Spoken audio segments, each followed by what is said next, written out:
Jackson, a foundational player, I think is what he mentioned. How important was it to add him, not only for what he is as a player, but the way that he helped build this class offensively and as early as he committed to y'all? Yeah, it was critical, and he's a young man that has great vision and understanding of his impact and what he can do with the class and was able to do it. So incredibly appreciative of him and the family. The way that this season played out, obviously not what y'all would have wanted. Was that even more important to have a guy like that in that kind of prominent position to help keep things together? I mean, without a doubt, just he's been so strong, so good, so loyal, been about his business, and he's at some point he's going to be the face of Oklahoma, which is exciting. Eric Bailey?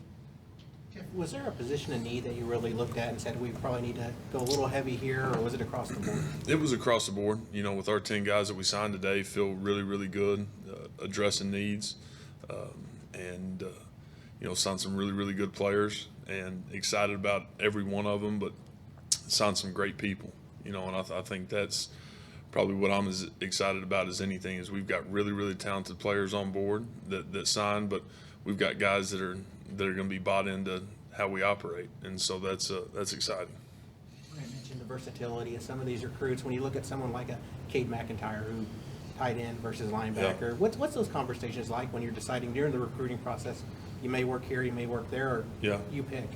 Cade was a guy that from the get-go was interested in playing offense, and we thought he was going to be a great fit for us and got a great skill set, tough, athletic, and guy that we can do a lot with. So he's going to fit really well. Jeff, you've coached in the SEC. Now you're recruiting for a school headed to the SEC. Yep. How much did that impact the SEC brand? Impact what you guys did this year and the reception you received? Yeah, I think it's a big deal. I really do. Obviously, as we're moving into that league, guys understanding that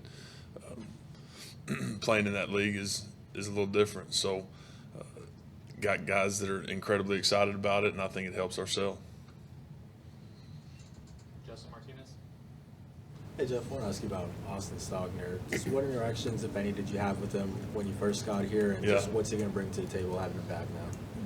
Actually the first day I was on campus, sat with Stog in my office and had a conversation. He just decided to make the change, but could not be more excited about him. Obviously, we can talk about Stog. Okay, good. Perfect. But fired up about him. He's coming back. He loves Oklahoma, and excited about the year he's going to have. He's a huge piece. Jeff, your wide receiver class, it's been really crazy. You guys first got here, you lost a class, then you lose a decommitment, but you end up with two really good guys in this class. Talk about those two guys and the fact they hung in with you and what it needs to. I love these two guys and what they can do on the perimeter. To me, you look at size-speed ratio for both these guys, and it's elite. Incredible ball skills and great toughness. Can be combo guys and be able to move all over the field, but love these two receivers that we got with Keon and Jacquez. So it'll be fun with them. Jeff, you talked a lot about Jackson as a leader and as a person, but as a player, you've been recruiting him for years and years. What's it been like? Sort of like what first caught your attention? What's it been like seeing him evolve and develop during the last couple of years? Yeah, I think the very first thing was just how effortless he can spin the football. It comes off his hand incredibly smooth, and then his athletic ability that really it got showcased in the playoffs for him this year. But he can do so much. I think that's the biggest thing is we're going to put him in positions of success, but I don't think there's anything that he can't be really, really good at. So got this incredible skill set. The leadership obviously is first class. So again, just couldn't be more excited about him.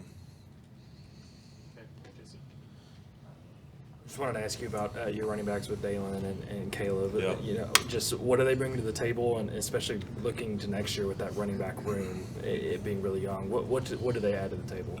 real similar to what I was talking about with the receivers, size speed ratio. These are guys that are put together. They can really, really run.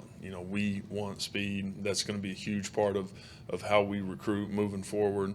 And these two guys can run. They're big. They're physical.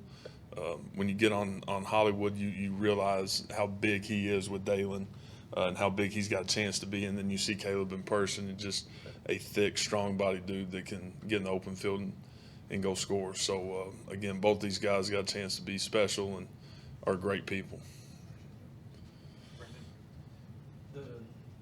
Josh Bates, Yeah. can you talk about, Venables talked about how he's been with y'all Yeah. since day one in August 2021. Can you talk about him as a center or offensive lineman, interior guy? Yeah. And I guess just his mental capacity, because y'all's offense takes a lot of that to play the center position. Yeah, so I get here, Josh is committed already, and he's been incredible. His family's been incredible, but I think the thing that's really unique about him is I've been here, about a month, and Josh sends me a text of him watching tape and kind of the breakdown of our offense and how we had operated at Ole Miss. And so this dude's sitting in the film room at the house and just watching ball nonstop. So he's a junkie. He's ate up with it, and a great addition. For more information, you can visit TulsaWorld.com.